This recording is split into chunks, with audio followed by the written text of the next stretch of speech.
नमस्कार, मैं हिमांशु पाठक। आज एक बार फिर एक और प्रोपेगेंडा किस तरीके से आपको और हमें पॉलिटिकल क्लास बेवकूफ़ बनाती है, इसके ऊपर एक और प्रोपेगेंडा को हम एक्सपोज ऑफ करेंगे कि किस तरह से वो यूज़ किया जाता है। एक वेबलिन इफ़ेक्ट नाम का एक थ्योरी है। इस थ्योरी को कॉरपोरेट भी यूज़ करते हैं अपने प्रोडक्ट्स को सेल करने के लिए, मार्केट करने के लिए, और पॉलिटिकल क्लास भी इसको यूज़ करती है। दुनिया की हर एक कंट्री में किसी न किसी बड़े पॉलिटिशियंस ने वेबलिन इफ़ेक्ट को कहीं ना कहीं यूज़ किया, इस्तेमाल किया और लोगों पर राज किया। कॉरपोरेट काफ़ी सालों से इसको करता आ रहा है। आज मैं आपको एक एग्जाम्पल दूंगा कि वेबलिन इफ़ेक्ट कैसे पॉलिटिक्स में यूज़ होता है और कैसे कॉरपोरेट में, और इंडिया में उसका बेस्ट एग्जाम्पल दूंगा कि कौन सा पॉलिटिशियंस कैसे वो उसको इम्प्लीमेंट कर रहा है। आप इसको समझने के बाद खुद ये जान पाएंगे कि इंडिया में और कौन कौन से पॉलिटिशियंस इस थ्योरी को इस्तेमाल करके आपको और हमें बेवकूफ़ बना रहे हैं। जब आप आइडेंटिफाई करेंगे कि कौन कौन और बना रहे हैं तो उनका नाम, वो कैसे बना रहे हैं, आप कमेंट सेक्शन में ज़रूर दीजिएगा।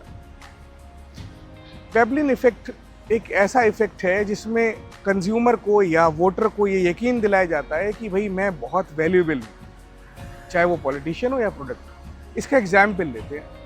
रोम में एक जूलियस सीजर नाम का एक जूनियर पॉलिटिशियन था कई हज़ार साल पहले। उसकी उम्र 23-24 साल थी उस टाइम पे, और रोम में पॉलिटिक्स बहुत कॉमन थी, तो हर बंदा पॉलिटिकली इन्वॉल्व था और पॉलिटिकल एक्टिविटीज़ में पार्ट लेता। उस टाइम पे जूलियस सीजर को कोई नहीं जानता था। 23-24 साल का नया लड़का था और पॉलिटिक्स में आ रहा था, कोई इतना नाम नहीं। तो हुआ क्या कि उस टाइम पे ये जो समुद्री लुटेरे होते हैं ये किडनैपिंग करते थे। मतलब आप सी ही मेन रूट था ट्रैवलिंग का, और वो ट्रैवल कर रहे हैं जूलियस सीजर अपने कुछ लोगों के साथ, तो इनको उठा लिया समुद्री डाकुओं ने या लुटेरों ने।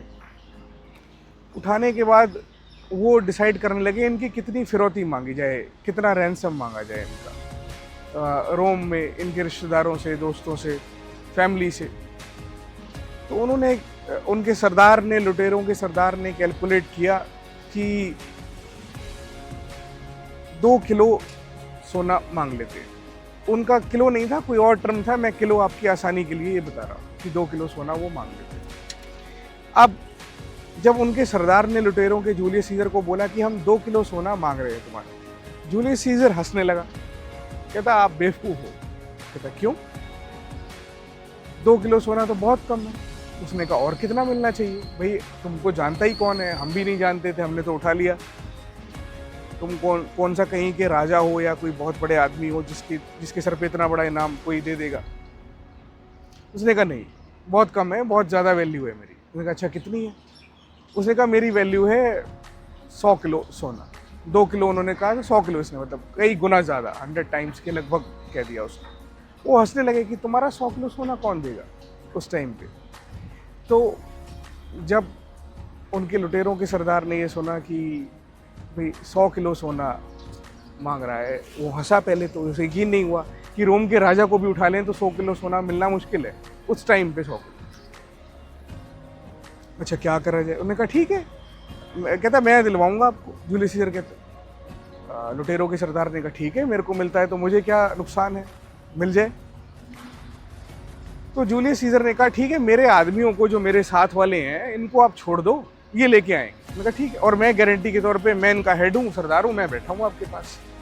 तो लुटेरों के सरदार ने कहा ठीक है हम छोड़ देते। उन्होंने छोड़ दिया। वो रोम में गए, उन्होंने वहाँ पब्लिक अनाउंसमेंट्स करी कि भाई हमारा जूलियस सीजर पकड़ा गया और इसके छोड़ने के लिए लुटेरों ने 100 किलो सोना मांगा। ये बात पूरे रोम में एक ब्लास्ट की तरह फैल गई कि ये जूलियस सीजर है कौन जिसके लिए 100 किलो सोना मांगा गया उस टाइम पे। मतलब वो कंपेयर करें तो आज का कई टन सोना होगा। तो ये रोम में आग लग गई कि 100 किलो सोना, कोई जानता नहीं, पहचानता नहीं, ये है कौन। तो जूलियस सीजर को नहीं जानते थे लोग, लेकिन 100 किलो वैल्यू को जानते थे कि ये कितना सोना है, कि रोम के राजा को भी अगर उठा लिया जाए तो 100 किलो मुश्किल से ही मिलेगा। और वो तो कोई छोटा सा आदमी है, वहाँ पे पॉलिटिशियन है। अब पूरे रोम में जूलियस सीजर का नाम होने लग गया कि ये कोई ऐसा खास आदमी है हमारे मुल्क का, हमारे कंट्री का, कि इसका वैल्यू 100 किलो है। उसको जान गए। जब वो जान गए फिर उन्होंने क्राउड फंडिंग शुरू करी, लोगों से पैसा इकट्ठा करना कि ये 100 किलो सोना इकट्ठा करते हैं। तो किसी ने 10 ग्राम दिया, किसी ने 20 ग्राम की, भाई इतना पॉपुलर आदमी है, कुछ खास आदमी होगा, इसको बचाना जरूरी है, इसको हम बचा लेते हैं। महज 2-3 दिन में 100 किलो सोना इकट्ठा हो गया। थोड़ा बहुत शॉर्ट हुआ तो राजा पे भी पब्लिक प्रेशर इतना आ गया कि उसको देना पड़ गया, थोड़ा डाल दिया। 100 किलो सोना महज हफ्ते भर में इकट्ठा हो गया, क्योंकि पॉपुलर आदमी के लिए इकट्ठा करना आसान था कि एक जूलियस सीजर एक पॉपुलर आदमी है, वो पॉपुलर हो गया 100 किलो के नाम से, बड़ा इजीली आ गया। अकेला जूलियस सीजर के नाम पे नहीं आना था। वो 100 किलो सोना लेकर के लुटेरों के पास गए, उसके आदमी, लुटेरों का सरदार खुश हो गया, उन्हें छोड़ दिया। जूलियस सीजर जब रोम आता है लुटेरों से छूटने के बाद, तो वहां का जो राजा होता है उसकी कुर्सी हिल जाती है, क्योंकि पूरा रोम जूलियस सीजर के वेलकम के लिए खड़ा है। क्यों? क्योंकि सबने तो कुछ ना कुछ सोना दिया हुआ है, सबका पर्सनल पैसा लगा हुआ है उसको छुड़ाने के लिए, कि देखें तो कि 100 किलो सोना जिसके लिए इकट्ठा हुआ है ये है कौन।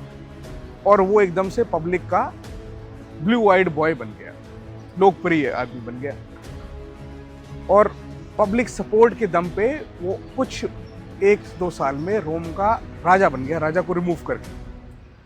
इतना पावरफुल बन गया क्योंकि लोगों का सपोर्ट आ गया। एक बार लोगों का सपोर्ट आया फिर बन गया। जब वो रोम का राजा बन गया तो एक आर्मी बन गई। उस आर्मी को लेकर के उसने उस लुटेरों पे अटैक कर दिया जिन्होंने उसको उठाया था। उसने अपना 100 किलो जो इकट्ठा करके दिया था वो भी ले लिया, प्लस लुटेरों का और सोना ले लिया। वो सोना प्लस रोम के राजा का सोना, ये सब मिला के उसने एक बड़ी आर्मी बनाई और आसपास के 20-25 मुल्कों में, कंट्रियों में उसने अटैक करके कब्जा कर लिया, इतनी बड़ी आर्मी से। ये एग्जाम्पल है एक वेबलिन इफेक्ट की, कि जूलियस सीजर की वैल्यू 2 ग्राम सोना भी नहीं थी, 2 किलो तो लुटेरों ने लगाई, लेकिन उसने अपनी वैल्यू खुद लगा ली कि मेरी वैल्यू 100 किलो सोना है, और लोगों ने मान ली, क्योंकि कोई और मेजरमेंट टूल नहीं था, मापदंड नहीं था कि कैसे मेजर किया जाए कि जूलियस सीजर की, उस पॉलिटिशियन की वैल्यू क्या है।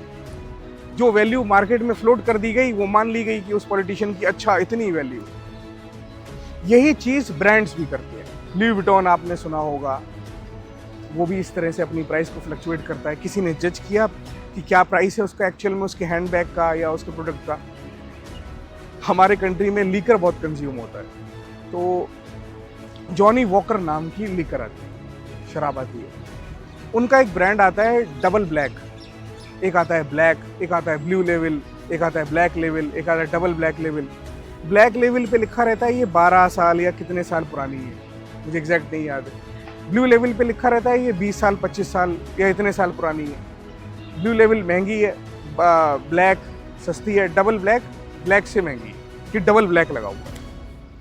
अब वो आती है 10-12 हज़ार की ब्लैक लेवल, लेकिन डबल ब्लैक महंगी है। लेकिन डबल ब्लैक पे जॉनी वॉकर लिखता नहीं है कि ये कितने साल पुरानी विस्की है, स्कॉच जो भी वो है, ब्लैक पे लिखा रहता है। तो जॉनी वॉकर की एक बार पॉलिसी निकली कि हमने वेबलिन इफेक्ट लगाया यहाँ पे और इसको बेचा, क्योंकि लोग डबल ब्लैक नाम से ले लेंगे, ये लिखा नहीं देख रहे कि कितने साल पुरानी है वो, ब्लैक पे लिखा है इतने साल पुरानी है। तो वो जो रफेज बचा उनका ब्लैक लेवल बनाने में, रेड लेवल बनाने में, ब्लू लेवल, जिसकी डेटिंग ही नहीं है ये कितने साल पुरानी शराब है, वो मिक्सचर उसमें डाल के वो बेचते हैं डबल ब्लैक नाम से। अपने कचरे की वैल्यू वो खुद लगा देते हैं और कमा लेते हैं। यही काम पॉलिटिक्स में हो रहा है, यही काम ब्रांड सेलिंग में हो रहा है। हमारे देश में अरविंद केजरीवाल नाम का पॉलिटिशियन इस वेबलिन इफेक्ट को बखूबी पिछले 8-10 साल से यूज कर रहा है। कैसे? मैंने आपको बताया जूलियस सीजर ने अपनी वैल्यू लगाई, अरविंद केजरीवाल ने अपनी वैल्यू लगा ली। मैं देश का सबसे बड़ा नेता हूँ, अपना ही पोस्टर डिजाइन करवा लेगा अंदर बैठ के। मैं देश का सबसे बड़ा सीएम हूँ, लोकप्रिय सीएम हूँ, सबसे पॉपुलर सीएम हूँ। दिल्ली एक फुल स्टेट हुड भी नहीं है, मैं आपको एक पहले वीडियो में बता चुका हूँ। उससे बड़े बड़े सीएम बैठे हुए हैं, योगी आदित्यनाथ यूपी का सीएम बैठा है, गुजरात का बैठा है, कर्नाटका का कांग्रेस का सीएम बैठा है, हिमाचल का कांग्रेस का सीएम बैठा है, मध्य प्रदेश का बीजेपी का सीएम बैठा है, राजस्थान में कांग्रेस का था पहले, वो पॉपुलर सीएम था। बट वो कोई पॉपुलर नहीं है, क्योंकि उन्होंने अपनी वैल्यू लगाई ही नहीं। केजरीवाल ने अपनी वैल्यू इतनी लगा दी कि अब लोग समझते हैं कि देश में कोई बड़ा पॉलिटिशियन है प्राइम मिनिस्टर के बाद तो केजरीवाल है। असल में वो एक वेबलिन इफेक्ट की थ्योरी है उसने अपनी ही वैल्यू खुद लोगों में, अपने ही लोग लगा करके वाया पेड और अनपेड एक प्रोपेगेंडा बना दिया कि भाई मैं देश का सबसे बड़ा विपक्ष का, अपोजिशन का लीडर हूँ। लेकिन असल में वो 15-20 सीट की भी पार्टी नहीं है। उनसे बड़ी बड़ी पॉलिटिकल पार्टीज एग्जिस्ट कर रही हैं सालों पुरानी, जिनके 25-30 एमपीज हैं, बट वो उस रेस में नहीं है। ममता बनर्जी उस रेस में नहीं है, योगी आदित्यनाथ उस रेस में नहीं है, या और बड़ी स्टेट्स के सीएम नहीं है, बट सिर्फ अरविंद केजरीवाल है, क्योंकि उसने वेबलिन इफेक्ट आपके माइंडसेट में बिठा दिया कि भाई मेरी इतनी वैल्यू। अब ऐसे ही बहुत सारे पॉलिटिशियंस इंडिया में, अब आप समझ पाएंगे कि कौन कौन हमें और आपको इस वेबलिन इफेक्ट को लगा करके अपनी वैल्यू आर्टिफिशियली अपग्रेड करके ये दिखा रहा है। उनको भी आप आइडेंटिफाई करिए, कमेंट सेक्शन में डालिए, सब्सक्राइब करिए, आपको पसंद आती है तो वीडियो शेयर करिए, ताकि मैं और ऐसा कंटेंट आपको देता रहूँ। Thank you.